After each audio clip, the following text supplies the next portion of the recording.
আইনজীবীদের কাছে আছে না অন্যান্য কারোর কাছে আমি কোনো রকম কিছুই পাইনি।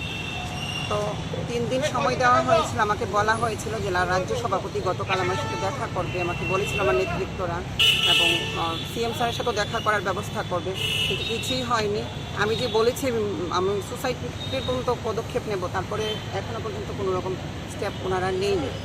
তারপর আমি আজকে বাধ্য হয়ে এফআইআর করতে হলো, কারণ আমি আমার দলের কাছ থেকে কোনো রকম বিচার পেলাম না, কারোর কাছ থেকে না।